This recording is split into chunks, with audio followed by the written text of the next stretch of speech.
à tous et bienvenue dans cette 6e édition de la Crypto Night. Je suis Alec Guessous, membre de l'association Cryptosphère au sein de l'antenne Léonard de Vinci. Cryptosphère, en fait, c'est la première association étudiante française spécialisée dans la blockchain, dans les crypto-monnaies, dans l'intelligence artificielle et les technologies liées à l'Internet. Nous sommes présents dans 4 villes différentes et 7 grands campus partout en France. Alors pour cet événement, je serai accompagné par Alexis Sario, membre de l'antenne Cryptosphère de Vinci également. Nous saluons aussi d'avance nos membres qui seront à la modération pour transmettre vos questions posées durant tout ce live. Alexis, je te laisse présenter le thème de cette édition. Yes, alors déjà, bonjour à tous, merci d'être présents pour cet événement. Alors aujourd'hui, le thème de la table ronde, ça va être un sujet qui est pas mal d'actualité, qui est aussi en pleine expansion, mais qui peut aussi être mal compris par certains. Donc ce thème, ça va être la finance décentralisée, qui est aussi appelée la DeFi. Donc pour parler de ça, on va avoir 3 acteurs dans le domaine. Donc on a Edouard Lavidal qui est fondateur de Stakin et cofondateur de Trax. On a aussi Token Breeze, donc qui est un des organisateurs de DeFi France et entre autres qui a un blog qui a pour but de rendre la DeFi accessible au plus grand nombre.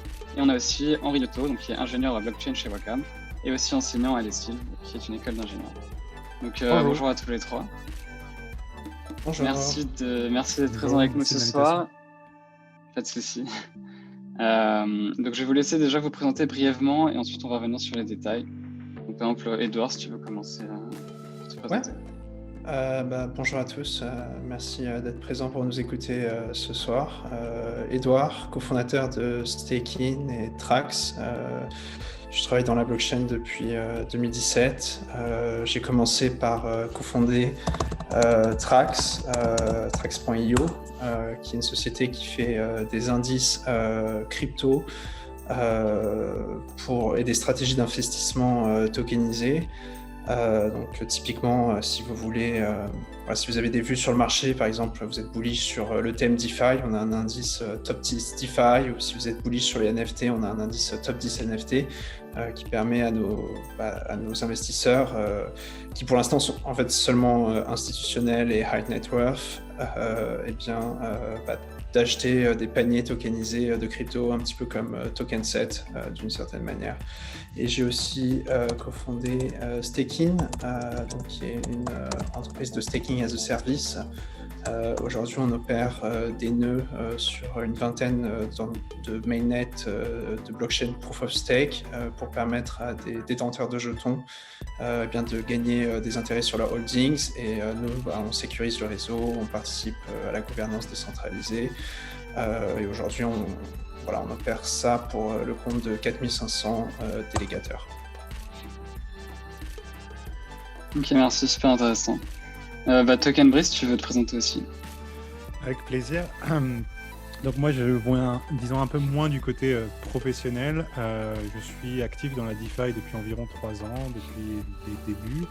Et depuis le début, je me suis plutôt impliqué sur le côté communautaire, avec notamment DeFi France, qui est donc le plus grand groupe en langue française pour échanger sur le sujet, et qui a permis la rencontre des très nombreux acteurs professionnels francophones de l'espace avec les passionnés qui sont aussi très curieux. Et à côté de ça, j'ai plusieurs activités, mais toujours sous la même démarche de expliquer et aider le plus grand nombre à comprendre les enjeux concrets de la DeFi et qu'est-ce qu'on peut faire avec. Et donc notamment, comme tu le citais tout à l'heure, j'ai un blog tokenbreeze.xyz qui est aussi traduit intégralement en français, qui vous explique mes recherches sur différents protocoles DeFi et des choses qui m'intéressent. Et j'ai aussi une chaîne Twitch où je fais des lives toutes les semaines pour suivre un peu ce qui se passe dans ce milieu-là et aussi creuser les protocoles les plus pertinents. On fait des petites sessions marathon de plusieurs heures sur des projets comme Aave ou Curve, des trucs assez fondamentaux. Ok, merci d'être venu en tout cas. Et puis Henri aussi, si tu veux te présenter. Cool, merci de me recevoir. Du coup, moi à la base j'ai un background d'ingénieur. J'ai travaillé un peu dans les télécoms, notamment sur la zone Amérique et comme Edouard, je suis de la classe de 2017 où je me suis mis à 100 sur la blockchain. J'ai commencé par, faire des logiciels de décision collective, enfin de gouvernance sur, blockchain, sur Ethereum et notamment pour ça, travailler avec, des assurances et des mutuelles. C'est grosso modo le secteur sur lequel je travaille depuis, 3 ans, des assurances. Là, aujourd'hui, je travaille dans une assurance qui s'appelle Wacam et notamment, j'ai, designé, leur système, de gestion de police d'assurance qui aujourd'hui gère à peu près un demi-million de contrats, de police d'assurance sur une blockchain basée sur Ethereum. Et en parallèle de ça, je donne aussi des cours dans une école d'ingénieurs qui s'appelle les Sylves, dont il y a peut-être des élèves qui sont ici et je donne des cours sur Bitcoin, Ethereum et la DeFi. Voilà. Je vois qu'il y a également un quatrième invité ce soir. Ouais, bon, c'est des contraintes du direct, mais ça va, il est calme, il est tranquille, il aime bien l'écran, donc il regarde. Futur de la DeFi.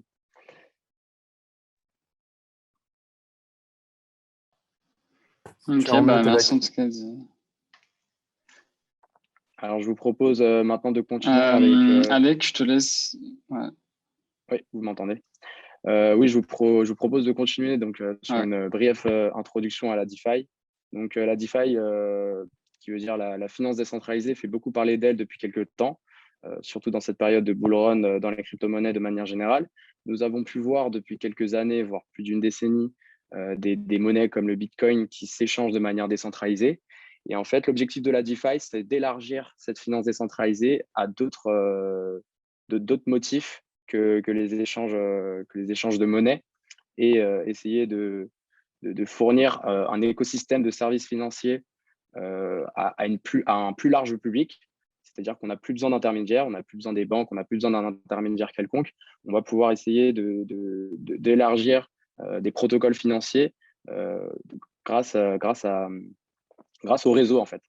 Donc ça, c'est un peu une introduction qu'on a pu préparer de la DeFi. Qu'est-ce que vous pensez de cette brève introduction? Est-ce que vous pensez que c'est exact ou est-ce que je fais des petites erreurs par rapport à ça? C'est pas forcément facile à définir, ouais, mais il y a pas mal de notions qu'on a tendance à un peu passer sous le tapis ou rater. Tu touches en effet du point la dimension décentralisation. Donc il faut bien comprendre qu'on décentralise pas par magie en mettant des robots qui vont faire les choses qu'avant des humains faisaient. Décentraliser, ça veut dire qu'en gros, vous allez organiser une communauté de gens qui vont opérer des fonctions plus ou moins critiques de votre système avec des mécanismes d'incitation ou autres. Ça, c'est vrai que c'est un peu une des magies mal comprises de la DeFi. Et après, peut-être aussi sur le côté, en tout cas, et là, je vais peut-être en énerver quelques-uns, mais sur la vraie DeFi, celle pour laquelle on fait ça à la base, donc celle qui est sur des chaînes qui tiennent la route et pas des chaînes douteuses centralisées, elle est ce qu'on appelle inarrêtable, en tout cas pour les protocoles qui sont les plus rigoureux, dans le sens où il n'y a pas d'administrateur du système. On va le mettre comme ça parle aux geeks, disons. Mais c'est simple, donc personne n'a le contrôle sur par exemple, Uniswap V2. Les contrats sont unstoppable, comme ils disent en anglais. C'est-à-dire qu'en gros, il n'y a pas de fonction d'administrateur. Vous allez voir Aiden Adams, vous lui mettez un flingue sur sa tête, et le créateur d'Uniswap, et vous lui dites tu fermes Uniswap maintenant ou je te bute, le pauvre, il peut absolument rien faire. Donc ça aussi, c'est un truc qu'il faut bien comprendre, je pense. Moi, si je peux rajouter un truc, moi, je pense que c'est difficile d'être exact sur une définition de la DeFi, précisément parce que c'est un secteur qui est en train de grossir. En fait, c'est une histoire qui s'écrit, en fait. Mais comme comme pour la blockchain, en fait. Et ce que je trouve particulièrement intéressant, c'est peut-être un peu un contrepoint sur ce que tu dis, toi, Brice, c'est que je trouve que on a trop souvent l'impression que la narrative et l'objectif de tout ce qui se passe sur la blockchain est écrit et qu'en fait, il y a les bons, les mauvais systèmes, que ça c'est décentralisé, ça c'est centralisé, ça c'est mauvais. Et en fait, moi, ce qui me fascine dans cet écosystème-là, c'est que je suis constamment surpris par des projets qui d'un coup prennent le contre-pied de ce que tout le monde pense en faisant quelque chose où on se disait avant, ah mais non, en fait, ça marche pas. Et en fait, si, ça marche. Et du coup, en fait, la décentralisation, la réalité, c'est que tu peux être très décentralisé ou très centralisé, mais c'est un spectre, en fait, sur lequel il y a plein de trucs à explorer. Il y en a qui explorent un peu plus ici, un peu plus là. Et aujourd'hui, je suis d'accord avec toi, Uniswap, c'est 100% décentralisé. C'est ces systèmes-là qui sont les plus intéressants et les plus pérennes pour l'avenir. Mais tu as tous les autres avant qui sont un peu décentralisés, mais il y a encore quelques aspects qui sont centralisés et sur lesquels il y a une vraie expérience qui est de construction en fait, sociale qui est super intéressante. Moi, ce que je trouve intéressant à noter sur la DeFi, en fait, c'est que c'est des rails de paiement publics, en fait. On réalise pas ça aujourd'hui quand on n'a pas les doigts dedans, mais en fait, faire du paiement aujourd'hui, on passe nécessairement par des bases de données privées et par des entreprises qui vont vous ouvrir les portes. La DeFi, c'est des rails qui sont publics, sur lesquels n'importe qui peut construire, n'importe qui peut ajouter sa pierre sans demander la permission. Et ça, c'est super puissant, en fait. Et ça, c'est un truc que je trouve vraiment hyper intéressant. C'est un bien commun. C'est des rails publics et communs. Non, c'est vrai que tu parles de Ouais, construction totalement d'accord. sociale.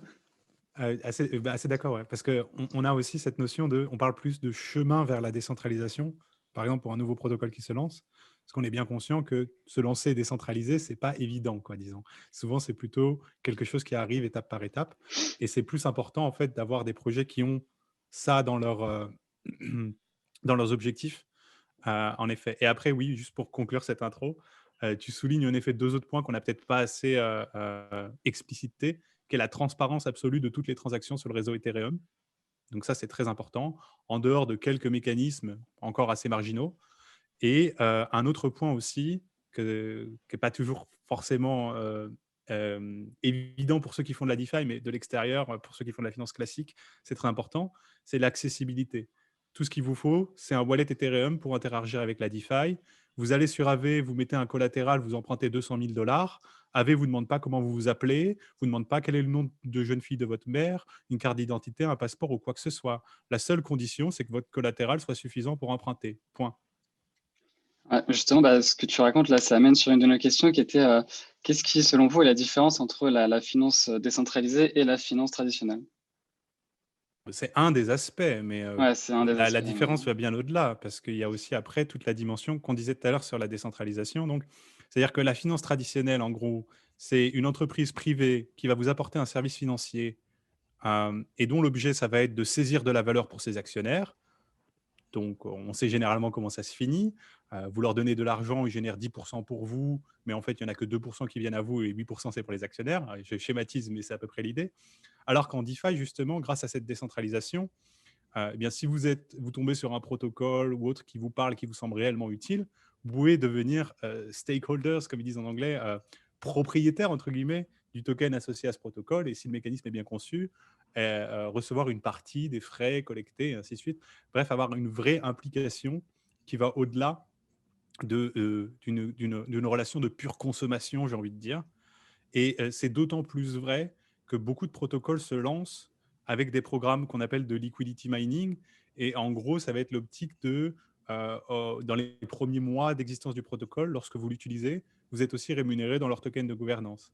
Et ça leur permet de distribuer le plus largement possible leur pouvoir de gouvernance aux utilisateurs qui utilisent vraiment leur protocole, et donc d'avoir une plateforme, pour en revenir au tout début, idéalement assez décentralisée dans sa gouvernance, entre autres.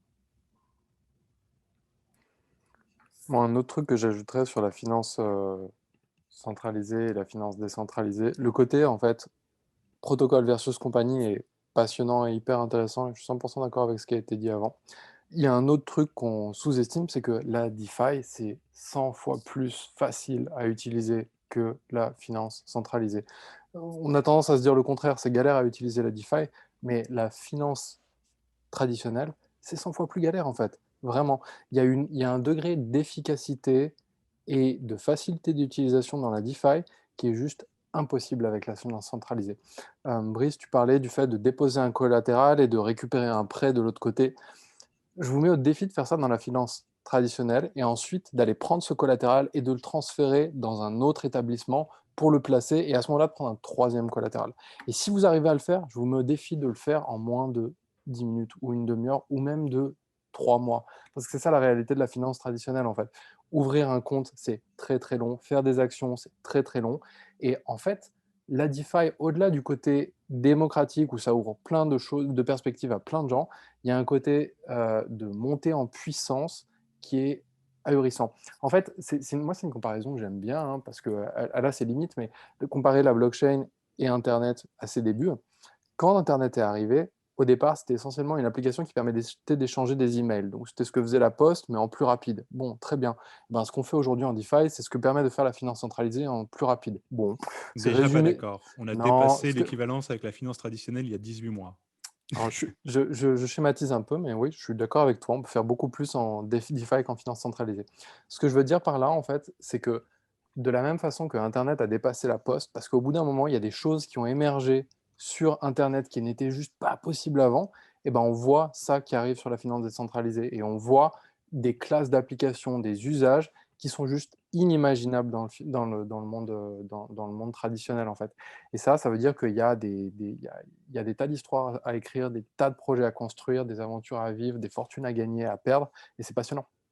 Moi, ce qui m'attire pas mal, c'est que, ouais, d'un point de vue accessibilité, n'importe qui avec un wallet, un MetaMask ou autre, peut en fait interagir avec des protocoles de finance, emprunter, devenir un market maker, swapper, acheter des actions tokenisées, peu importe où il soit dans le monde, quoi. C'est tout un monde de services financiers qui s'ouvre aussi pour les gens dans les pays en développement. Enfin, il n'y a plus aucune frontière et puis n'importe qui peut construire sur ces protocoles parce que c'est complètement permissionless. Un dev avec un laptop, quelques devs, ils peuvent se retrouver à gérer des dizaines de milliards de dollars en quelques jours. Et ça, c'est juste phénoménal, quoi. Les gains d'efficacité par rapport à la finance traditionnelle, c'est incomparable, à la fois pour l'utilisateur, mais aussi pour les builders et ceux qui vont construire dessus, quoi. Ok, ouais, c'est clair. Et donc, qu'est-ce qui fait, selon vous, que la DeFi, elle attire autant et qu'il y a un tel engouement autour de cette finance décentralisée, finalement? C'est marrant, il y avait un article que j'ai écrit il y a déjà 1 an et demi où je le concluais en disant un truc, bon, c'était un peu plus éloquent, mais en fait, je disais notre finance est déjà supérieure en tout point à l'existante, donc la suite est mécanique. Et c'est vrai que c'est aussi simple que ça. Tu as un système qui est plus accessible, plus simple, plus transparent, qui te donne des rendements dont on discutera peut-être, mais qui sont en tout cas largement au-delà de la blague et de la honte nationale qu'est le livret A ou d'autres choses comme ça. Et donc, la suite est mécanique, quoi. C'est-à-dire que les gens ne sont pas bêtes. Tu leur dis, écoute, tu peux non seulement reprendre le contrôle de ton argent pour le sortir de toute influence et potentiellement impact étatique. Et en ce moment, les impacts étatiques sur l'argent, ils sont nombreux, vu comment ça imprime avec le Covid.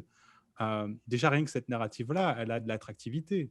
Mais si tu rajoutes en plus toutes les possibilités offertes par la DeFi derrière et tout ce que tu peux faire même en dehors de la DeFi, c'est une évidence, quoi. Alors après, je suis bien conscient que c'est une évidence pour, j'ai envie de dire, pour un gars qui est au fond du trou comme moi depuis un petit bout de temps et que c'est pas encore une évidence pour tout le monde. Mais c'est tout l'objet de ma contribution à la communauté.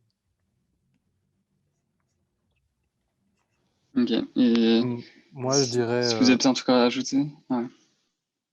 moi, Vas-y, je vas-y. prendrais peut-être un point de vue un peu plus prosaïque. Je pense qu'on parle beaucoup de la DeFi dans les cercles crypto et dans les cercles un peu plus larges que la crypto aussi, à cause de la montée fulgurante des market cap associés en fait.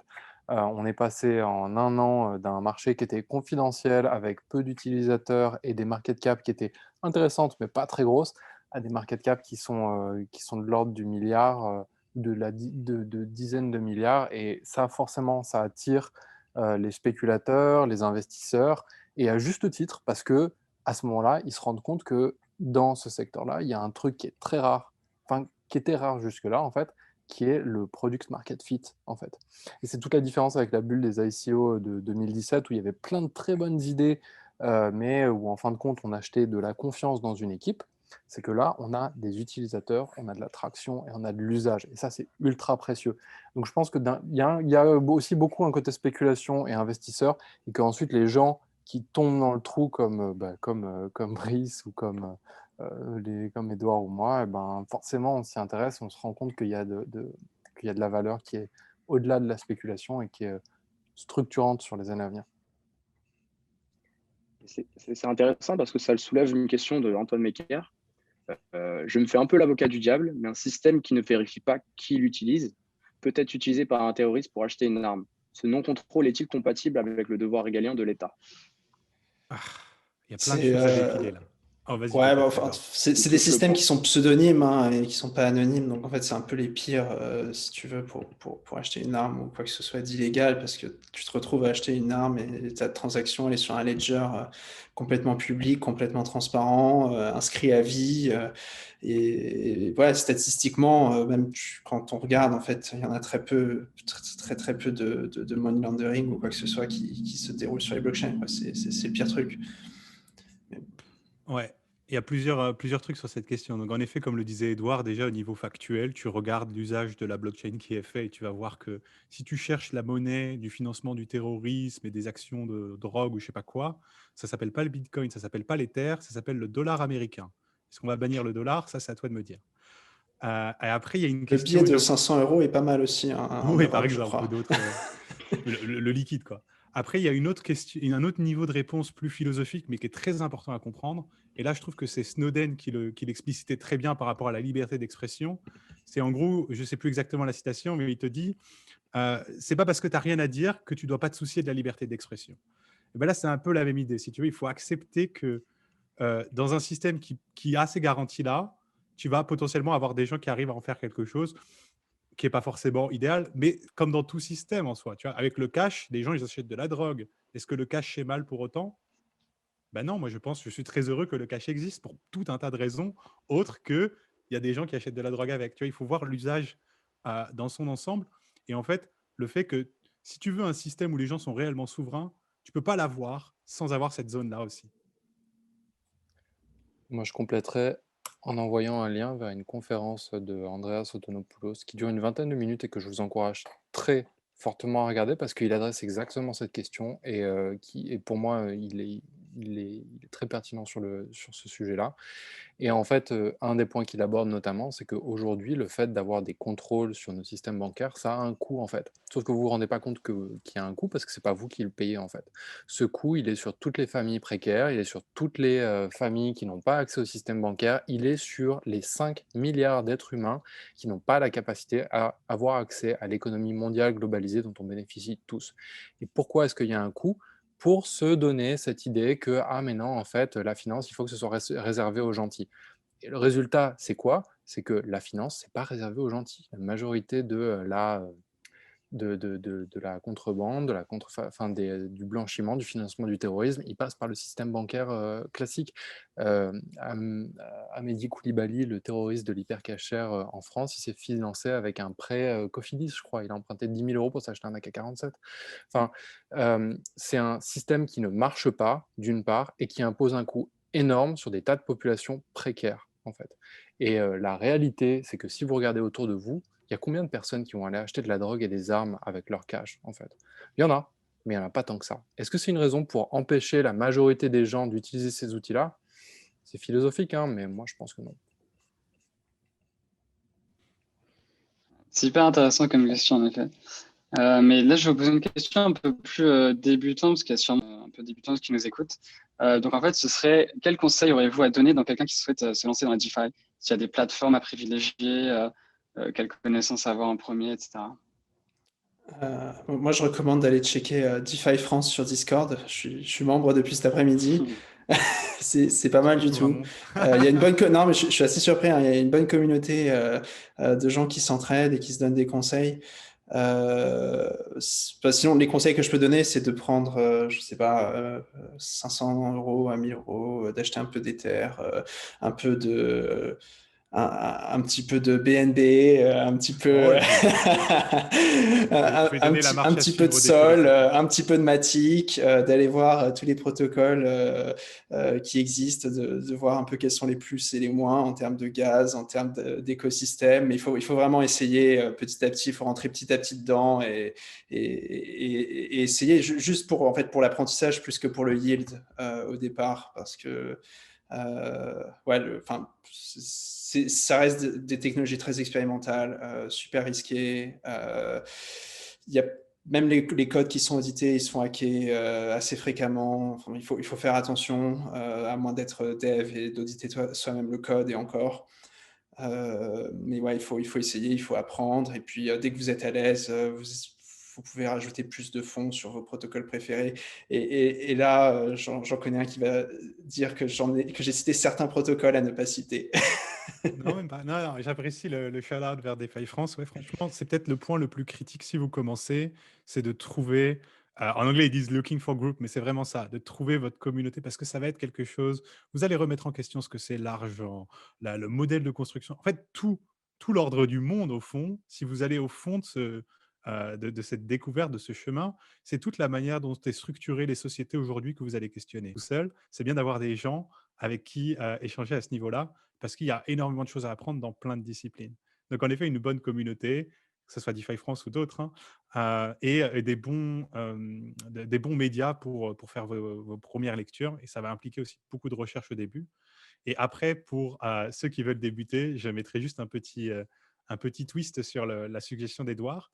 Et je vous dirais pareil, vous prenez 500 ou 1000 et vous allez sur Transac pour les envoyer directement sur le L2 Matic, où vous n'allez payer aucun frais. À partir de là, vous les avez en Ether, par exemple, vous les déposez sur Aave, vous allez commencer à gagner 5% juste par vertu de les avoir déposés. Vous pouvez emprunter des stablecoins à hauteur de la moitié de votre, un peu plus, pardon, 80% de votre collatéral, pour après aller farmer sur Curve à 50%, tout ça pour des frais en gaz marginaux. Avec même des petites sommes, vous faites des rendements avec ces stratégies-là. Il y a des risques impliqués, bien sûr, mais encore une fois, si vous le faites sur une quantité maîtrisée de votre portefeuille, je pense que c'est une bonne expérience de découverte.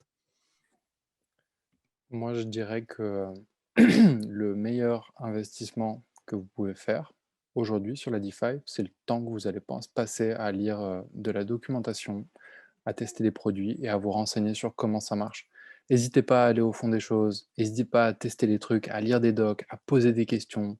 Il y a des communautés super et engagées. Je ne redirai pas ce qui a été dit, mais enfin si, en fait, je recommande fortement d'aller sur DeFi France. Il y a des newsletters qui sont très bien. Vous pouvez vous abonner à il y a Rect qui est très bien, R-E-K-T, il y a Bankless qui est très bien, ils ont une version française, il y a The Defiant, D-E-F-I-A-N-T qui est très bien, où il y a plein de ressources, mais du coup, investissez très largement votre temps. Sur votre argent, moi, je pense que ça vaut le coup de tester ces produits-là, effectivement. Après, 500 ou 1000 euros, c'est pas forcément à la portée de tout le monde, faut pas se le cacher non plus. Et avant de mettre de l'argent dans la crypto, moi, ce que je vous encouragerais à avoir, c'est avoir une vision globale de qu'est-ce que c'est votre stratégie de gestion du patrimoine, en fait. La crypto, c'est un outil parmi d'autres dans la façon dont vous allez gérer les ressources que vous possédez, qu'elles soient monétaires, qu'elles soient immobilières ou ce genre de choses. Donc, ayez cette réflexion-là, renseignez-vous sur ce genre de choses, parce qu'effectivement, comme dit Brice, vous allez remettre plein de choses en question et ça vaut le coup d'avoir une notion de où est-ce que je veux aller avec mes ressources, à quoi elles vont me servir. Et surtout, on est dans un cycle haussier, on est dans un cycle haussier très fort. Moi, je vous encourage très fortement à trouver un endroit où vous allez pouvoir contribuer, mettre une pierre à l'édifice. Et si c'est quelque chose qui commence à prendre de l'ampleur, que votre portfolio grossit, gardez les pieds sur terre. Ne lâchez pas votre boulot. Continuez à travailler, continuez à recevoir un loyer, parce que si vous souhaitez construire quelque chose qui dure dans le temps, la meilleure arme pour ça, c'est pas le moment où vous allez acheter, c'est pas le token que vous allez acheter, c'est d'avoir des euros pour payer votre loyer quand le marché retombera. Voilà. Merci beaucoup pour ces interventions. Nous avons un peu élaboré le sujet de la DeFi dans sa globalité. Nous allons essayer d'aborder un peu les limites de la DeFi dans son utilisation, un peu dans les impacts que ça a. Ça m'amène à une question qui a été posée de manière anonyme. C'est très bien tout ça, mais qu'en est-il de l'impact environnemental? Alors, ça encore, c'est une fausse question, mais j'en arrive à un stade où ça me frustre, si tu veux, parce que c'est comme le financement du terrorisme, c'est-à-dire que tu regardes les faits, tu vois que la monnaie principale pour le terrorisme, c'est les fiat, tu comprends que ça, c'est un truc que les gros médias te mettent pour te faire peur. Bon, la question de la consommation énergétique, elle est plus réelle, mais elle est manipulée de manière tout aussi pathétique. C'est-à-dire que oui, la consommation énergétique de Bitcoin et Ethereum, à l'heure d'aujourd'hui, sont importantes. Mais déjà, elles sont comparées généralement, elles ne sont pas comparées en fait au coût réel de ce que c'est ce système financier. C'est-à-dire, pense au coût pour imprimer les billets de dollars, les envoyer jusqu'au distributeur, les camions qui les transportent et tout ça. Est-ce qu'on a une comparaison de bout en bout? Parce il faut comparer ce qui est comparable. Et nous, on a l'ensemble du système. Tu ne peux pas juste le comparer au coût énergétique pour faire tourner une banque. Tu vois, il faut qu'il y ait toute la chaîne de l'autre côté. Et au-delà de ça, pour Bitcoin, je laisserai les Bitcoiners se démerder parce qu'ils n'ont pas de politique à ce niveau-là. Mais au niveau d'Ethereum, il y a une transition qui est en cours et qui va être actée dans les prochains mois, a priori, vers un nouveau mécanisme de consensus qu'on appelle Proof of Stake. Et un des mérites de cette transition, c'est que ça va diviser la consommation énergétique de la chaîne Ethereum par un facteur de quelque chose comme 100 000 à 1 million. Donc, en gros, on va revenir sur un coût marginal. Et là, pour le coup, cet argument, il sera vrai, mais dans l'autre sens. C'est-à-dire, regardez à quel point le système financier classique détruit et consomme énormément d'énergie pour faire si peu. Et c'est ça le vrai argument qu'il faut avoir. Là, on est encore un peu prospectif, mais à terme, c'est ça. Je te suis tout à fait, Brice, sur la question de la chaîne de valeur qui est vraiment sous-estimée. Je suis de voir le nombre d'employés dans la banque assurance en France. C'est ces gens-là qui font fonctionner le système financier aujourd'hui. Et dans la DeFi, les choses sont tellement plus efficaces que voilà, tu peux avoir un mec qui gère 20 milliards d'assets, c'est 3 développeurs. Donc, ouais, en termes d'efficacité, c'est très, très, très intéressant. Et après, ouais, il n'y a pas que Ethereum et Bitcoin aujourd'hui, même si dans la DeFi, c'est encore plus de la moitié des actifs loqués dans les smart contracts qui sont sur Ethereum. Il y a d'autres blockchains comme Matic, comme Binance, comme Solana, et comme plein de blockchains Proof of Stake sur lesquels nous on travaille chez Stakin d'ailleurs.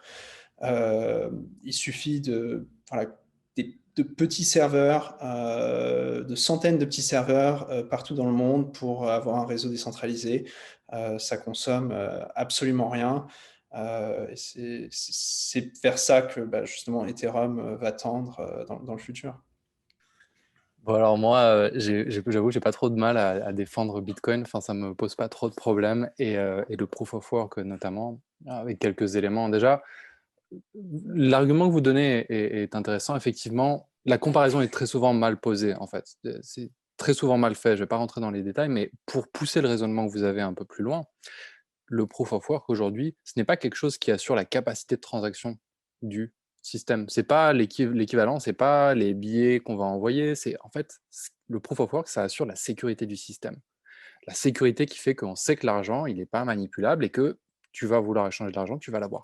Qu'est-ce que c'est qui assure ça dans le système legacy aujourd'hui, en dernier recours? C'est l'armée. Et ça, l'armée, ça a un coût qui est significatif. Ça ne sert pas que à cette finalité-là, mais c'est un coût énergétique qui est aussi significatif. Mais c'est quelque chose qui est très difficile à comparer. Donc, je dirais que c'est un procès qu'on fait exclusivement au Bitcoin, mais que personne ne se pose la question de la consommation des décorations de Noël, qui est quelque chose qu'on prend souvent comme exemple. Mais est-ce que vous savez combien ça consomme les décorations de Noël tous les ans? Moi non plus. Pourquoi est-ce qu'on ne se pose pas la question? Pourquoi est-ce qu'on se pose la question sur les crypto-monnaies et pas sur le reste? La réalité, en fait, le point qui est derrière, c'est que les gens qui disent les crypto-monnaies consomment trop d'énergie, c'est des gens qui disent les crypto-monnaies ne servent à rien. C'est tout. Mais après, que ça consomme de l'énergie, ben oui, ça consomme de l'énergie. C'est un jugement moral, en fait. C'est un jugement qui est subjectif. Et ça, je pense que c'est important de l'avoir en tête. Et ensuite, il y a Moi, l'autre. je les comprends aussi, quand on voit les mining farms énormes en Chine ou ailleurs, ça peut faire peur à première vue. On se dit, Bien sûr. Ouais, mais mais à ce stade-là, tu vois, tu as envie de leur demander, ceux qui posent cette question, est-ce que tu es végétarien, est-ce que tu roules à vélo? Parce que si tu es soucieux de la consommation énergétique, à ton échelle personnelle, c'est probablement les 2 trucs les plus énormes que tu puisses faire avant de commencer à te soucier de X ou Mais, Y, tu vois. mais même au-delà de ça, en fait, là, on n'est pas en train de parler on est en train de parler de morale, les gars. Depuis quand? Enfin, c'est de la morale, en fait. Et c'est pas illégal de miner. C'est une histoire de morale. Et la morale, c'est comme une brosse à dents, chacun a la sienne. Donc, s'il y a des gens qui veulent dépenser de l'énergie pour miner des bitcoins, eh ben, ils ont le droit de le faire, en fait, techniquement. Et alors ça, c'est juste d'un point de vue philosophique de se dire que, ben oui, la consommation d'électricité augmente. Maintenant, il y a un autre contrepoint qui est de se dire, en fait, plutôt que de se dire ça consomme beaucoup d'électricité, il faut se poser la question de quel genre d'électricité ça consomme, en fait. Et la réalité, c'est que les mineurs Bitcoin, les mineurs Ethereum, ils ont intérêt à aller là où l'électricité, elle coûte le moins cher. Et donc, très souvent, ils vont utiliser de la capacité électrique qui va être perdue. Et ils vont pouvoir rentabiliser des installations qui ne seraient pas rentables comme ça. Il y a des fermes solaires qui sont rentabilisées grâce au minage de Bitcoin. Et en vrai, si on regarde plus loin, c'est vraiment hyper intéressant de regarder potentiellement, le mining, et je ne vais pas rentrer dans le détail là, hein, mais c'est un outil pour la transition énergétique, en fait. Dans des idées de transition énergétique, un des objectifs, une des variables qui est compliquée à gérer, c'est qu'il faut qu'il y ait autant de demande que de consommation en permanence, qu'en fait, c'est très difficile de régler la demande. Donc, tu es toujours obligé de régler la production. Bah, en fait, avec le mining, potentiellement, tu as une activité qui est juste rentable, mais qui ne va pas impacter les gens dans les hôpitaux, qui ne va pas impacter ce que tu vas retrouver dans ton assiette, et du coup, tu peux un peu réguler la demande. Donc, il y a plusieurs facettes à ce problème-là, et en vrai, c'est autant une menace pour la transition énergétique qu'une opportunité. Et je trouve qu'il y a on ne se focus pas assez sur ce problème-là, sur ce sujet-là aussi. Et je ne dis pas que ça va marcher, hein. Je dis juste que c'est un sujet super intéressant. Je suis très curieux de voir comment ça va évoluer dans les 10 ans à venir. Merci beaucoup pour ces réponses. Donc, on a pu aborder les limites environnementales, les limites terroristes. Il y a Fabien Lani qui évoque plus des limites liées par l'État, donc gouvernementales. Quand les régulateurs européens accélèrent le mouvement pour élaborer des monnaies électroniques de banque centrale, est-ce une méfiance vis-à-vis de la DeFi? Plus qu'une méfiance, c'est encore un manque de compréhension totale pour la plupart, parce que c'est ce qu'on disait tout à l'heure, en fait. Euh, pour le mettre simplement, c'est-à-dire qu'il y a tout un tas d'acteurs à l'heure d'aujourd'hui qui ont envie de faire de la blockchain. De la même manière que les gens en 99-2000, ils se disaient « Ah, Internet, c'est un avenir radieux, je vais être sur Internet ». Mais il ne suffit pas de faire de la blockchain, disons, pour que ça soit un truc décentralisé intéressant. Il faut aussi changer toute sa perspective par rapport à ça. Et un des principaux problèmes des CBDC, ben, c'est qu'en fait, c'est de l'euro sur de la blockchain. Mais ça reste de l'euro, si vous voulez, avec le mécanisme de banque centrale qui a tous les droits, qui contrôle tout, qui gère tout et blabla. Donc, c'est juste une transposition, mais il n'y a pas d'évolution du système. Et à ce niveau-là, en effet, c'est assez limité. On va y arriver, je pense, mais il va leur falloir encore probablement quelques années, surtout en France, parce que nos régulateurs sont particulièrement à la ramasse. Merci aux têtes de file que vous connaissez bien, qui sont particulièrement délétères pour faire évoluer le débat dans le bon sens. Mais comment dire? Oui, c'est à terme, pour moi, c'est la seule option pour des systèmes vraiment résilients, quoi. Et pour finir ma réponse, on revient un peu au point de tout à l'heure sur les systèmes unstoppable et tout ça. C'est-à-dire il peut se passer ce qui se passe du côté de la loi. Mais encore une fois, si ton contrat il est inarrêtable, la loi, elle peut dire ce qu'elle veut. La loi, elle n'a juste pas compris qu'elle ne pouvait pas s'appliquer là, parce qu'il n'y a pas de possibilité technique de l'appliquer. Moi, je ne sais pas trop, je demande d'aller voir les CBDC. J'ai l'impression que pour l'instant, c'est beaucoup de proof of concept ou d'expérimentation sur du papier ou pour faire joli dans les médias. La Chine a pas mal avancé sur le sujet, parce qu'elle a très bien compris en fait, les avantages de la blockchain au niveau de la transparence. Et puis, ils ont une culture du digital et de la fintech qui a déjà des décennies d'avance sur l'Union européenne ou les États-Unis. Donc ouais, peut-être de la défiance, peut-être aussi que en fait le peuple, on leur demande de regarder, de continuer à innover, parce que bon, il faut, enfin voilà quoi, il faut aussi qu'ils continuent d'étudier le marché, de voir ce qui se passe. La monnaie évolue, donc ils se doivent de regarder le sujet, mais pour l'instant, je ne sais pas trop ce que ça va donner. Et puis, ils risquent d'être en retard et de ne pas pouvoir se plugger dans le système financier à venir. Je ne sais même pas où est-ce qu'ils vont émettre leur CBDC. Voilà. Moi, alors la question du coup, c'était est-ce une méfiance vis-à-vis de la défi, les CBDC, c'est ça? Moi, je pense que c'est une méfiance vis-à-vis de Facebook en fait et des acteurs privés. Je pense qu'ils sont encore là. Les régulateurs aujourd'hui, en fait, si vous regardez le régulateur européen, il avait un projet de CBDC il y a quelques années qui était oui, on va faire un truc pour que les banques puissent s'envoyer de l'argent plus facilement, ça va marcher. Et depuis que Facebook a annoncé qu'ils allaient faire Libra, eh ben, d'un coup, la CBDC, c'est devenu un truc retail en fait. En fait, le truc, c'est que je crois qu'ils n'ont pas encore percuté, ou alors il y a quelques analyses qui ont percuté chez eux, mais ils ne le prennent pas au sérieux, la menace que les monnaies non souveraines posent pour leur système, pour le système actuel. Ou alors, s'ils l'ont mesuré, le régulateur, bah, en fait, eux, leur boulot, c'est d'accompagner le changement, mais de s'assurer que le système soit stable, en fait. Donc là, aujourd'hui, ils sont en train d'essayer de donner des outils pour que le secteur se modernise, mais le secteur, en tout cas en Europe, il n'a pas très envie de se moderniser, en fait. C'est très différent aux États-Unis, hein. On voit déjà des banques qui commencent à utiliser Ethereum, à utiliser des stablecoins. En France, les banques, elles freinent des quatre pieds. Et bon, je ne vais pas faire de généralité, hein, mais dans l'ensemble, c'est ça. Donc, honnêtement, je pense que les CBDC, c'est vraiment plutôt une réaction face à l'arrivée d'acteurs privés comme Facebook sur le secteur du paiement digital, où ils disent ah, il faut qu'on fasse quelque chose pour couper l'herbe sous le pied de Facebook. Mais ils se rendent pas compte qu'en fait, c'est un cheval de Troie en fait. C'est-à-dire que eux vont mettre dans les mains des utilisateurs une CBDC digitale, mais qu'une fois que les gens ils sauront se servir d'un euro et qu'ils auront utilisé un euro sur leur téléphone, mais qui sont obligés de le dépenser parce que leur stimulus check, eh ben, ils sont obligés de le dépenser pour acheter telle catégorie de produits, telle catégorie de produits ou telle catégorie de produits.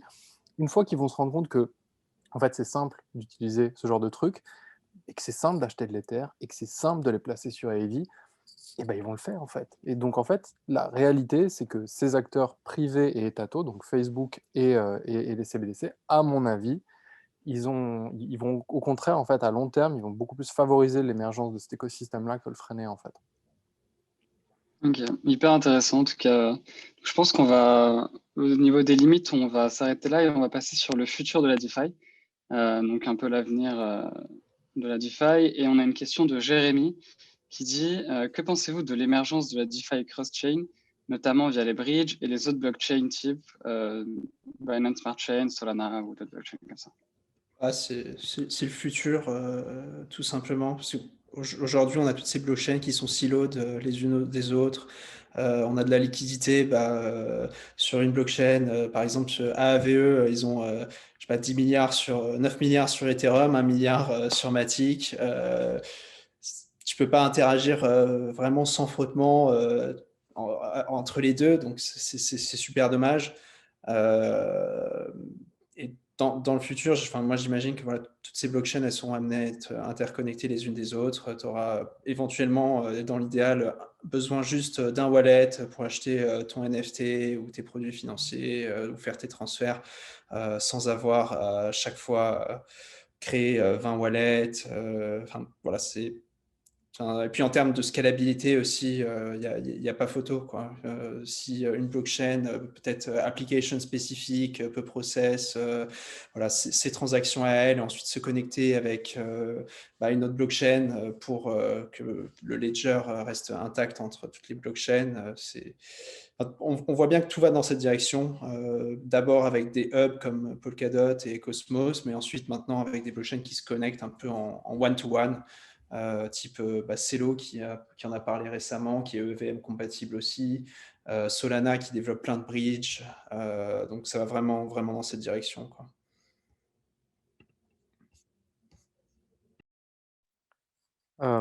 Moi, sur la partie cross-chain, j'avoue, je ne sais pas si j'ai vraiment des avis forts. Ça fait partie des choses où je sais pas, en fait. Je pense que c'est vrai on est en train de voir, il y a plein de chaînes. Je crois qu'il y a quelque chose comme 6000 crypto-monnaies qui existent. Et effectivement, si elles arrivent à se connecter les unes aux autres, il n'y a pas de raison que ça marche pas. D'un autre côté, j'ai du mal à voir 6000 réseaux exister, en fait. Enfin, pas vraiment. Je peux voir 6000 réseaux, j'ai du mal à voir 6000 tech stacks différents, en fait. Du coup, je pense que, enfin, j'ai l'impression qu'effectivement, on se dirige vers un monde où il y aura plusieurs stacks différents et plusieurs standards différents. Est-ce qu'il y en aura 6000? Est-ce qu'il y en aura 200? Est-ce qu'il y en aura 40? Est-ce qu'il y en aura 4?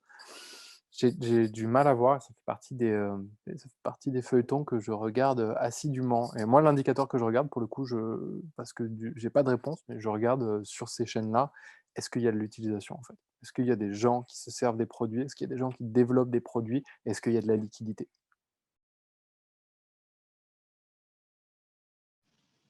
Ouais, Ok, là tu touches un et... point. Oh, Ah, pardon. non, Là tu vas-y, touches un vas-y. bon point, Henri, donc pour expliciter peut-être un peu, parce que c'est pas forcément facile pour tout le monde, il y a cette notion de ce qu'on appelle EVM compatible, qui est en gros les blockchains qui utilisent à peu près la même structure, les mêmes de contrats qu'Ethereum. Et donc ça rend beaucoup plus facile la migration d'une chaîne à l'autre.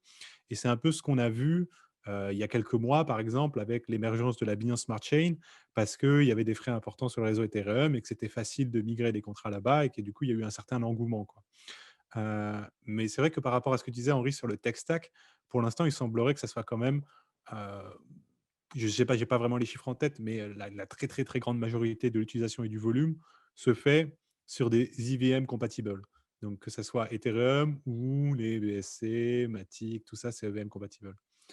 À voir après, à terme, peut-être la question la plus transcendantale, j'ai envie de dire, sur le cross-chain, c'est est-ce qu'il va y avoir une seconde tech stack qui émerge autre que celle-ci, ou est-ce qu'on va vraiment rester dans un monde de chaînes EVM compatibles connectées entre elles, quoi. Enfin, il y a des petites stacks qui commencent à émerger, hein. Ça ne représente pas autant que Ethereum plus Binance, qui en ce moment, je crois que c'est déjà 90 milliards qui sont lock dans ces deux-là, dans la DeFi, dans les smart contracts de ces chaînes. Mais moi, je vois, enfin, en tant que validateur, tu vois, sur pas mal de blockchains proof of stake, je vois des écosystèmes intéressants émerger, genre Cosmos, avec plein de blockchains qui en fait sont application spécifiques, interconnectées les unes aux autres, et dont Terramoni fait partie en fait, sur lequel il y a pas mal de projets DeFi qui ont commencé à émerger. Que ce soit tout leur écosystème de stablecoin, de lending, Anchor Protocol, les synthétiques avec Mirror, qui ont pas mal de traction aussi, en comparaison à Synthetix. Et après, il y a d'autres écosystèmes. Voilà. Donc, Solana, en ce moment, on sent que ça commence à émerger. Il y a pas mal de projets qui aussi se construisent dessus. Pour l'instant, c'est à peu près la même chose qu'on retrouve sur Ethereum. Mais c'est vrai que ça migrer d'Ethereum vers Solana, ça reste très difficile parce que c'est fait en WASM, c'est pas VM compatible. Mais peut-être que voilà, ça peut être un écosystème intéressant aussi dans l'avenir. Et puis il y a aussi la limite claire que l'EVM, je crois, c'est une horreur à scaler en fait. Donc je connais pas suffisamment la technique, mais enfin, je devrais pas dire ça. Je donne des cours à l'ESIL. Si, si, je connais très bien. Mais non, c'est pas vrai. Il y a forcément des choses que je sais pas et c'est bien de savoir qu'on sait pas tout. Mais il me semble qu'au niveau de l'EVM, c'est très difficile de enfin, c'est un truc qui scale pas très bien, en fait. Et des blockchains comme Solana sont faites pour pouvoir faire passer beaucoup plus de volume, en fait. Donc ben, aujourd'hui, les 2 plus gros tech stacks, ouais, tu as l'EVM, hein, mais l'endroit où il y a le plus de volume qui s'échange, c'est le tech stack de Bitcoin, qui est encore plus rudimentaire, mais qui est un tech stack différent. Donc, il y a déjà de fait 2 tech stacks qui sont très utilisés. Est-ce qu'il y en a d'autres qui peuvent émerger? Je sais pas. Moi, j'ai plutôt tendance à dire comme Brice, effectivement, l'EVM aujourd'hui est un standard qui s'impose. À 10 ans, est-ce que ce sera le seul? Je sais pas. Puis ouais, il faut peut-être aussi. C'est vrai que la question du cross-chain, elle est un peu large. Il faut peut-être différencier, disons, j'ai envie de dire, le cross-chain, donc les projets de chaînes alternatives comme Solana ou d'autres, ou Terra, et les projets de scalabilité qui sont, eux, généralement plutôt centrés sur Ethereum. C'est là où ils sont le plus aboutis. Et donc, c'est tous ces fameux Layer 2 ou sidechain, par exemple comme Polygon qu'on vous citait tout à l'heure, mais il y en a plein, plein d'autres, ImmutableX, Zk-Sync et ainsi de suite. Et c'est vrai que ces solutions-là, à terme aussi, ça va être assez critique pour Ethereum. On le voit bien, notamment Matic, qui est en pleine effervescence ces derniers temps et qui commence à représenter une quantité d'actifs totale impliqués sur cette sidechain assez conséquent, quoi. Donc, à voir après si les autres sorties de mécanismes de scalabilité qu'on attend cette année, notamment Optimism et peut-être un peu plus tard tout ce qui va être basé sur ZK, est-ce que ça va réussir à accomplir le même genre de résultat? Ouais, carrément. Et on a du coup une nouvelle question de Jean-Baptiste qui nous dit: Je suis un peu troublé par la confiance affichée sur l'avenir de la DeFi, car clairement, elle est largement méconnue ou connue mais ignorée par les acteurs de la finance traditionnelle. À quelle échéance voyez-vous la bascule se faire en faveur de la DeFi et avec quelle ampleur? Tu connais, c'est normal qu'elle soit ignorée d'une certaine manière. C'est-à-dire, ils vont faire comme si on n'existait pas jusqu'à qu'on soit trop gros pour qu'ils ne le fassent plus. Mais en fait, le problème, c'est que à reconnaître l'existence de la DeFi pour un acteur de la finance classique, ça revient à reconnaître toutes ses limites. Puisque la question d'après, c'est OK, alors en quoi c'est différent cette finance décentralisée? Ah ben nous, on est transparent, vous ne l'êtes pas. Nous, on est accessible à tous, vous ne l'êtes pas. Chez nous, il n'y a pas de bidouille, il n'y a pas de manipulation, il n'y a pas de repackaging possible dû à la transparence. Chez vous, il y a des crises tous les 15 ans dues à ça. Et ainsi de suite. Donc, pour moi, la comparaison ne tient pas une minute. Après, il faut avoir en tête que les acteurs traditionnels, c'est qui? C'est des gens généralement assez vieux, technologiquement très peu cultivés, il faut être honnête, hein, tu prends l'Assemblée nationale, ce n'est pas des pros avec leur ordi ou leur smartphone. Et je pense que ça vient aussi de là, quoi. C'est qu'il y a juste, il n'y a pas les bases minimales techniques de concepts pour comprendre pourquoi c'est significatif. encore. Mais on va y arriver. Moi, je pense que la finance traditionnelle, à un moment, finira par se servir de la DeFi. Pas tous, hein, mais il y en a qui commencent déjà à le faire. Il y a déjà bon, on parlait tout à l'heure des banques qui utilisent les stablecoins, qui utilisent Ethereum. On n'est pas si loin d'avoir des produits qui soient à moitié de la finance centralisée, à moitié de la DeFi, et qui vont vous permettre de placer vos sous sur AVE, mais via votre compte en banque. Donc, c'est pas impossible que ça s'intègre. Maintenant, pour ce qui est de quand est-ce que ce sera effectif et est-ce que c'est méconnu, aujourd'hui, c'est tout petit la défi. Il ne faut pas se leurrer, hein. C'est quelques dizaines ou centaines de milliards, c'est des centaines de milliards d'euros. C'est tout petit. Mais regardez comment ça a grossi pendant un an, en fait. Ça a grossi très, très vite. C'est un truc qui va prendre du temps, mais c'est pas grave, on a le temps. C'est un projet qui est structurant, c'est un truc qui va affecter la façon dont notre société fonctionne pour les décades à venir. C'est pas grave si ça met quelques années. C'est normal que ça prenne du temps.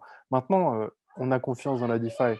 Oui, clairement, mais nous, enfin, si vous voulez, on a déjà on a basculé de l'autre côté, on n'est pas objectif. Et puis, c'est nos boulots, à tous les trois, on travaille dans ça toute la journée. On ne va pas vous dire autre chose. Donc, je comprends ce que vous voulez dire, c'est vrai qu'on a très confiance là-dedans, mais ouais, voilà. Nous, on a vu la lumière et peut-être qu'on se trompe, mais nous, on pense Ah, pas. après, je sais pas si j'aime beaucoup ce côté, on a vu la lumière, on a confiance, viens avec nous, rejoins-nous dans la secte. Désolé, je schématise un peu. Mais tu vois, Non, non, justement, en mais fait, moi j'ai envie de dire, non, j'ai pas confiance en la DeFi, mais j'ai pas besoin de lui faire confiance. Par contre, quand je pose de l'argent à la banque, j'ai besoin de lui faire confiance, parce que j'ai aucune manière de vérifier qu'elle le possède réellement. J'ai aucune manière de vérifier que quand on me donne 0,5% sur mon livret A, en fait, c'est pas la banque qui s'est goinfrée 10% pour après me donner un vingtième de ça. Tout ça, je fais confiance parce que j'ai pas d'autre choix. Alors que là, en DeFi, je pose sur AV, je vais voir sur Etherscan, ah, en effet, il y a tant sur AV, ah, tiens, il y a tant déposé sur ce marché qui paye tant d'intérêts par jour, et ainsi de suite. Donc, c'est un autre rapport, en fait, au service financier. Je pense que ça, je c'est comprends ce que important tu à veux bien dire. Quand aider. je te dis on a vu la lumière, en fait, c'est que le point de vue que tu décris là, en fait, il a du sens et il est cohérent, mais en fait, il est subjectif aussi. Tu vois, le fait de mettre plus de confiance dans des smart contracts que dans des institutions financières et régaliennes, c'est un point de vue subjectif et c'est un point de vue de geek, en fait, tu vois. Et la confiance qu'on affiche, elle est dans le futur, dans le fait que ce truc-là va émerger. Et le futur est jamais écrit, en fait. C'est possible que tout ça, ça retombe. Il y a un vrai, enfin, moi, personnellement, plus le temps passe et moins j'ai confiance dans le fait que c'est quelque chose qui va émerger. Mais le futur n'est jamais écrit. Il y a des scénarios où ça se passe différemment, en fait. Et c'est juste que c'est pas ceux qui m'intéressent le plus parce que je pense que c'est pas ceux qui ont le plus de probabilité d'émerger. Tu vois, Ouais, après, non, je suis d'accord, il ne faut pas avoir 100% confiance dans la défi, au contraire, il faut vérifier. Et effectivement, je partage complètement ton point de vue. Le système financier tel qu'il existe aujourd'hui est plein d'obscurité. Mais ça, c'est pour moi, en fait, c'est ma sensibilité perso.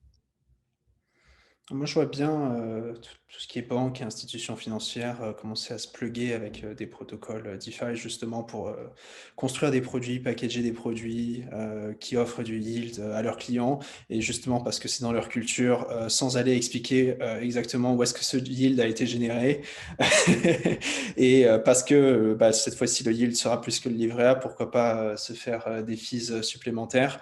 C'est ce qu'on voit un petit peu émerger, mais alors ça, c'est pas les acteurs traditionnels, type les banques du CAC 40 qui se lancent là-dedans, SocGen, BNP, mais on voit des applis, tu vois, simples du X qui offrent des yields, je sais pas, de 5 à 8% sur ton euro ou sur ton dollar, qui chopent des licences en Europe ou aux États-Unis et qui, bah, sans le dire directement à leurs utilisateurs, en fait, génèrent du yield bah, via la blockchain, via des protocoles comme Compound ou autres, et bah, justement, on profite pour se faire quelques fees au passage, mais voilà, parce que certains utilisateurs aujourd'hui, ils n'ont pas envie d'utiliser tout ce qui est wallet, etc.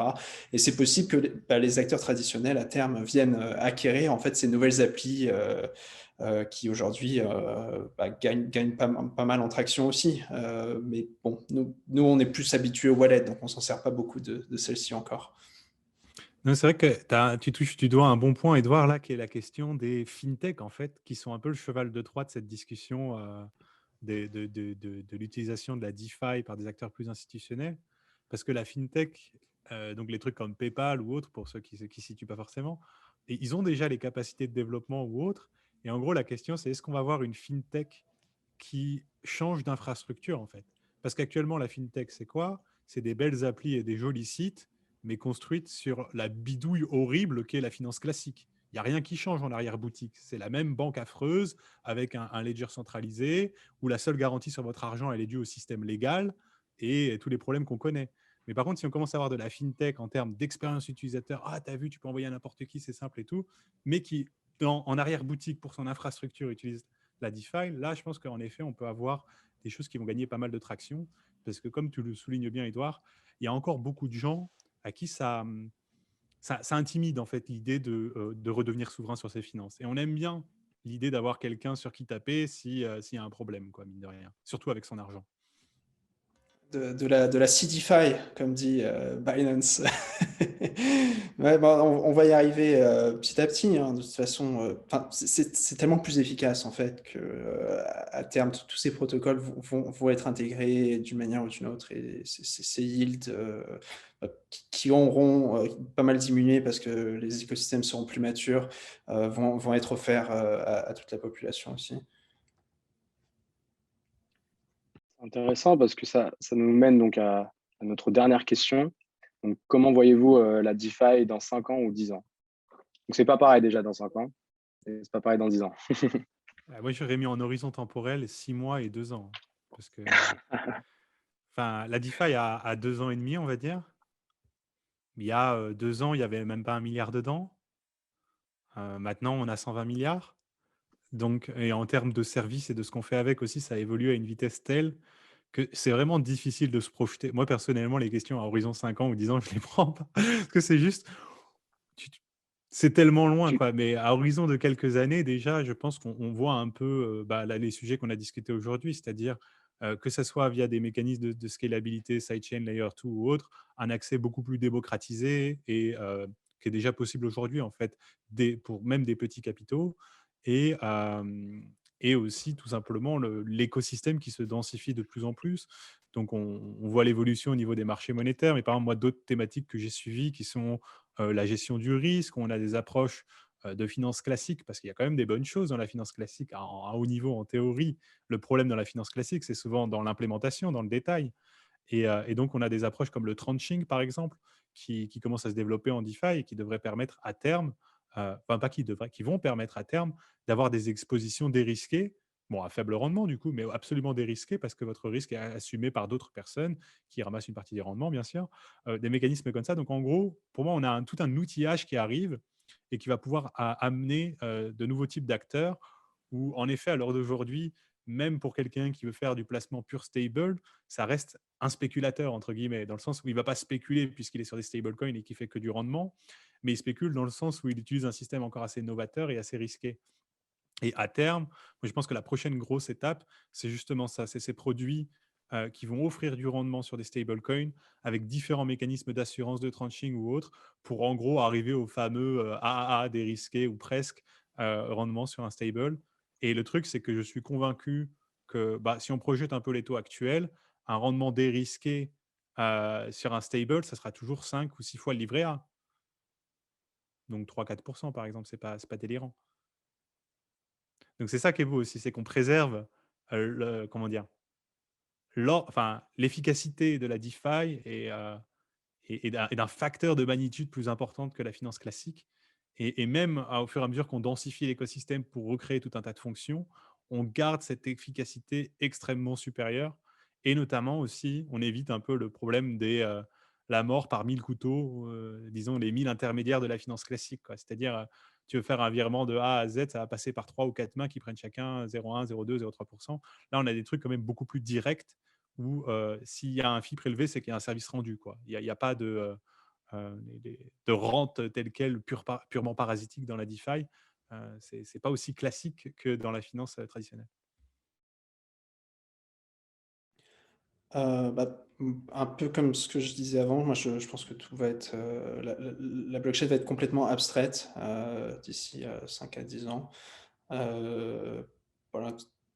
La DeFi sera toujours là, peut-être qu'elle s'appellera finance à ce moment-là, tout simplement. Et en fait, tout le monde va d'une manière ou d'une autre interagir avec des protocoles DeFi sans le savoir, que ce soit via une appli ou via leur conseiller bancaire. On va y arriver petit à petit.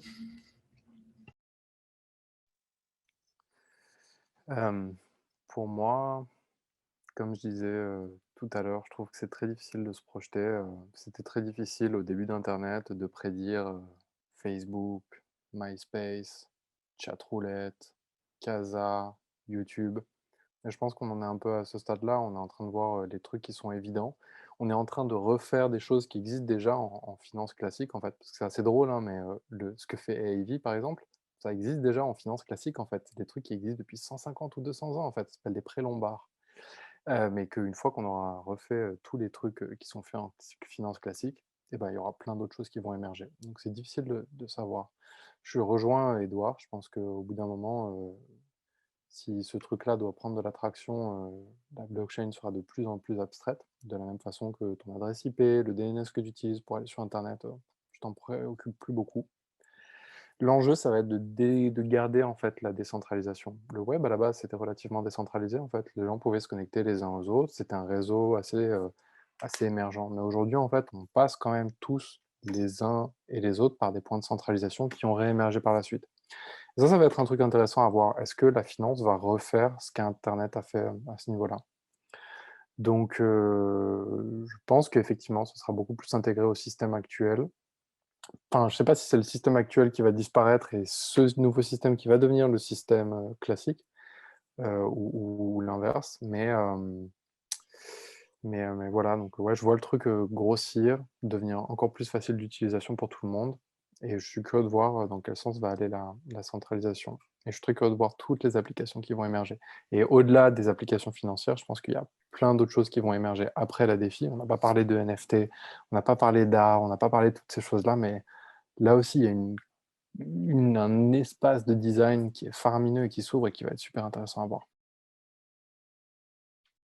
Merci beaucoup. Vos réponses nous emmènent à plusieurs optiques. Nous sommes désolés on n'a pas pu répondre à toutes les questions. 1 heure, ce fut assez court.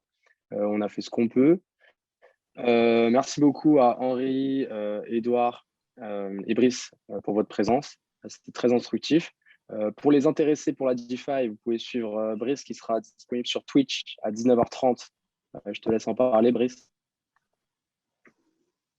Pardon, j'ai été mute. Ouais, donc en effet, comme je vous le disais tout à l'heure, ça va quand même être un peu plus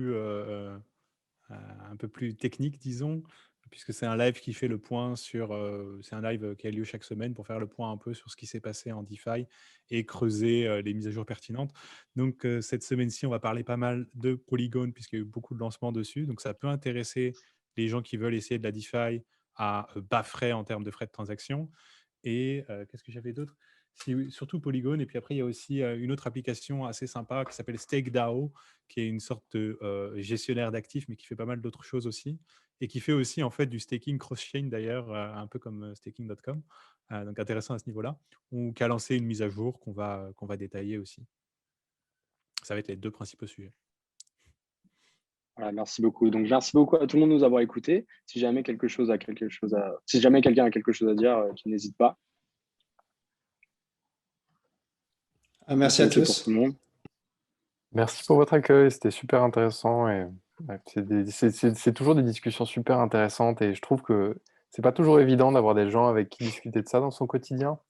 Et on a souvent l'impression quand on lit sur les sujets de la défi qu'on est passif en fait, parce qu'on lit, on s'intéresse, mais bon, on parle pas trop avec les gens. Et comme disait Brice tout à l'heure, ça vaut le coup d'aller s'impliquer, d'aller parler avec les gens et d'échanger parce que il y a des gens qui s'y intéressent, il y a d'autres gens comme vous et venez, c'est cool, l'eau est bonne. Tu me fais penser, Henri, merci.